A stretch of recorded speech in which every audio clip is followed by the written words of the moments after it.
Good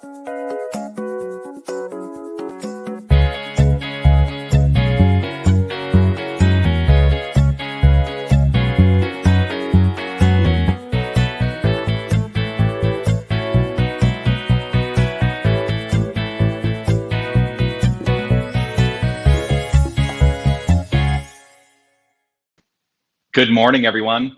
What is today? February 8th. It is Thursday, February 8th, 2024. It is 9 a.m., which means it's time for our mindful moment. I'm Dr. Jonathan Zenz. I am the spiritual leader here at Unity of Tucson. And this is the opportunity we take every single weekday, first thing in the morning, to affirm some good in our lives, to engage in some spiritual practice. And I do this because what I have found is that a consistency in my practice, my spiritual practice, has enhanced the quality of my life. So here we are, enhancing the quality of our lives together. Whether you're watching live or on the replay, I would love for you to post a comment and let me know that you are here. And guess what? Today, I am live. The last couple of days, I've had to do pre-recorded mindful moments to go live at 9 o'clock. But today I'm here, so I'm going to look and see what comments are coming through. Sherry says, well, hello, lovelies. Grateful to see you. Oh, by the way, I shifted it up a little bit. I'm going to put the camera in a different place and have a little bit of a different view just because I felt like it. Change it up. That's a good spiritual practice. William, good morning, everyone. I love all of you, and we love you, William. Thank you for being here. Anna, good morning. Grateful to see you. Jerry, good morning, everyone. Grateful to see you as well. Roberta, Snowy Mountain. Yeah, I've got a view of the Catalinas right outside my window right here, and snow-capped Catalinas this morning. It's beautiful.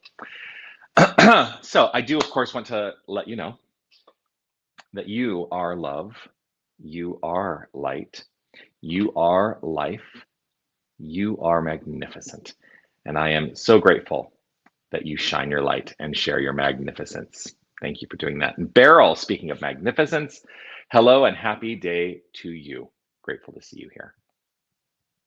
So what's happening for me today? Well, one of the things that has unfolded for me, sorry, I'm just doing some technical things here. One of the things that has unfolded for me is I've been looking at some curriculum structures for an advanced course of study that I'm going to be offering in the fall.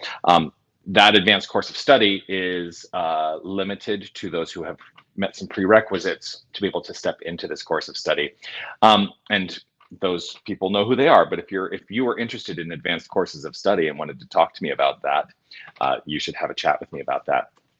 But the reason that I bring it up is because as I'm thinking about the curriculum and about how the course is going to play out, I was drawn to one of my favorite books that I read in the development of my educational path as a minister, and that is this book, Practicing the Presence by Joel S. Goldsmith. This is a magnificent book, and I just absolutely love it. So I pulled it off the shelf yesterday when I was thinking about some of the stuff that I want to invite these advanced students into in consideration.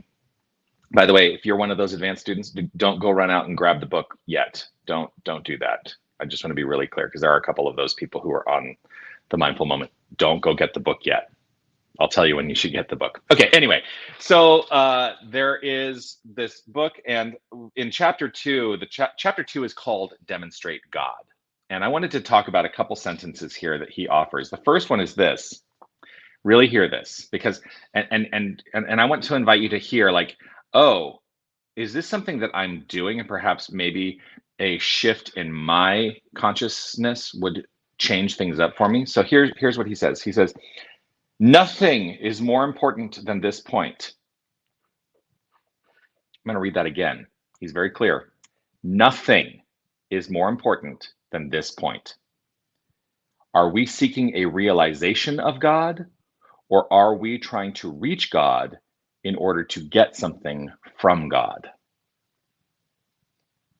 I want you to sit with that for just a moment. I want you to ask yourself that question. Are we seeking a realization of God, or are we trying to reach God in order to get something through God? The reason I ask you to sit with that for just a moment is because it is very easy, I think, it is very easy to come into this philosophy where we may have had a previous alignment of thought in previous religious traditions that invited us to supplicate ourselves, to try and beg for something from an outside deity. And what we teach in this philosophy, what we teach in the New Thought philosophy, is God is all there is.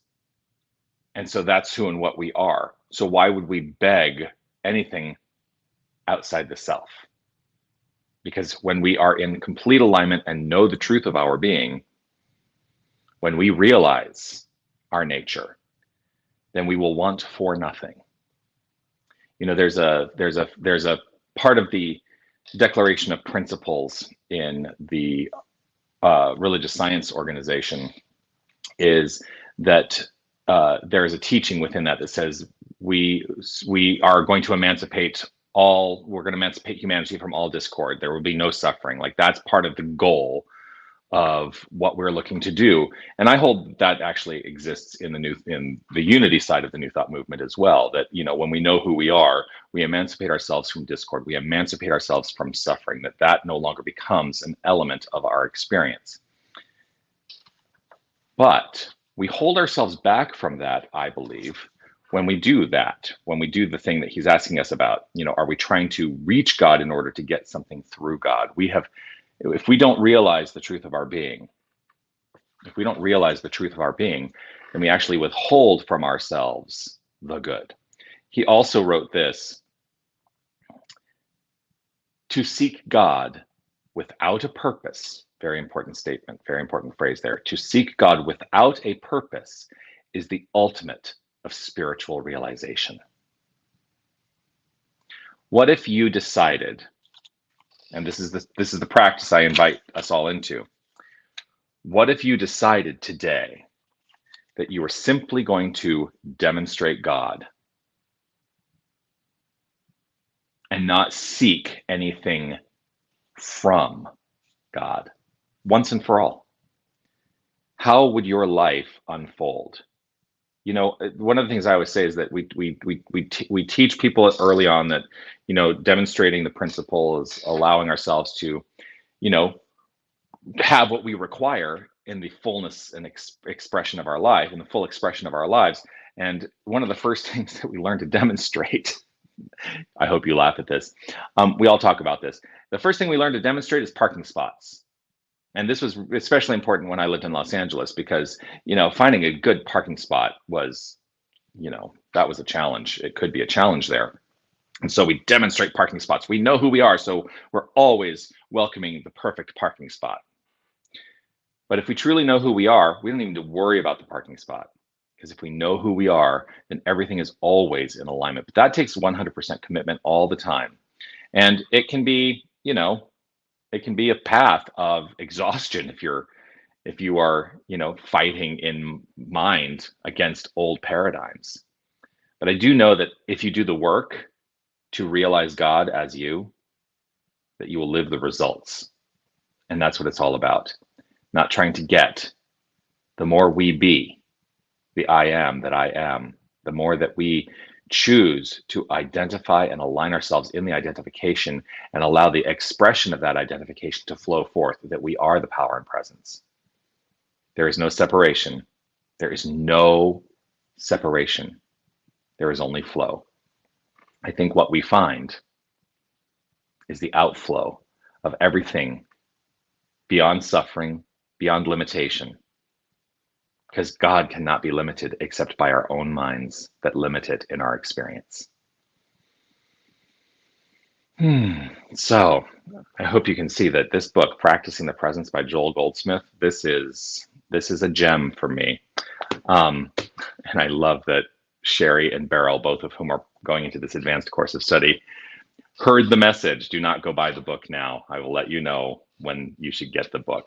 It's not something I want you to read ahead of time. Because I want us to experience it together. That's the point. Okay, let's take this into our prayer practice. I'm going to invite us all to relax right where we are, stepping into affirmative prayer. Affirmative prayer being rooted in the very foundational premise that we are that which is. And so that's how I choose to begin. I close my eyes, and if it's safe and comfortable for you to do so, I invite you to do so as well. If that is part of your practice, it is not a requirement.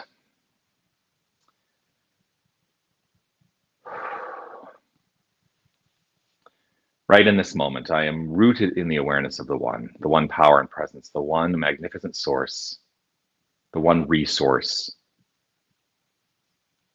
I hold firm in this frame of mind as a state of faith that God is all there is. God is all there is. The infinite Holy Spirit is demonstrating itself as all creation, everything that exists, everything in form, everything seen, everything unseen. It is demonstrating itself in terms of time and the flow of time. And this is a universal wholeness, an infinite wholeness. God is. God is. And we are that power and presence, each and every one of us. I hold firm in my faith, my resolve that I am the magnificent creative source unfolding. Every aspect of my being is divine. Every cell in my body, every molecule that makes up every aspect of my physical expression is the outflow of God. And there is no part that is separate from it. My identity is divine. And that is true for each and every one of us. I hold firm in this, that our identity is divine, our core identity. There is no separation. There is only God. There is no separation. There is only God.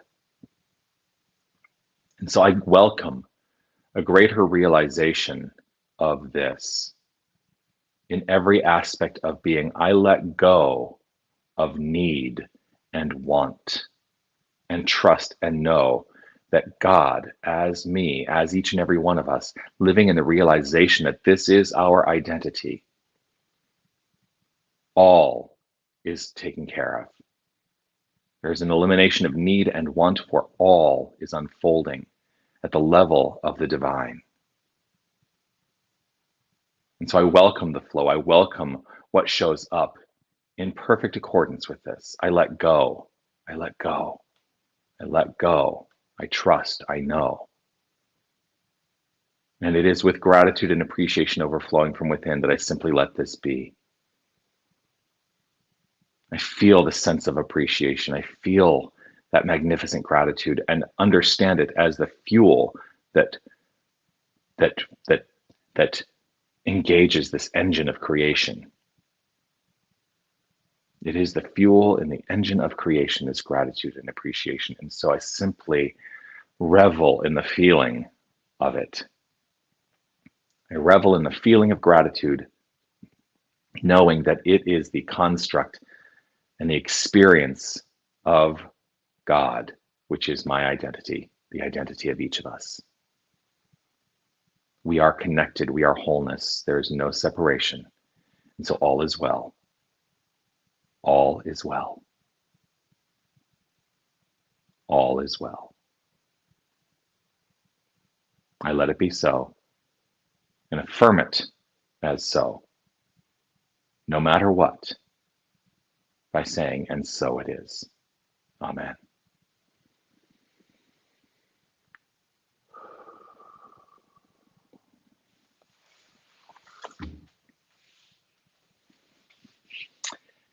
And so it is. And so it is. Well, there we are. I am so grateful. I am so grateful to share this time with you. And I look forward to seeing you again tomorrow at 9 a.m. right here. Whether you're watching on Facebook, on YouTube, on our website. I will say, maybe there are people who do watch on our website. The only thing that does bum me out a little bit is that there's not a chat function that I can access to on our website when I do the mindful moment. So I don't get to see if you wanted to chat, it's not there. Oh well, I'm sorry about that.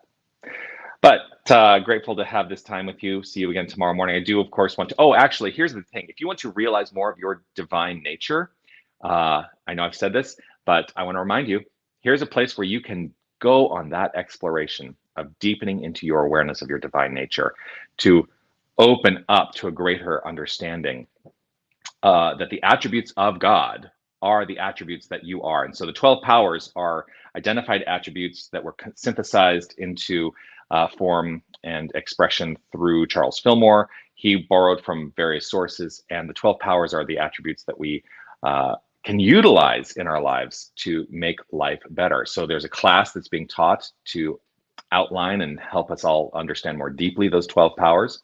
It begins on the 2nd of March. It is at 10 a.m.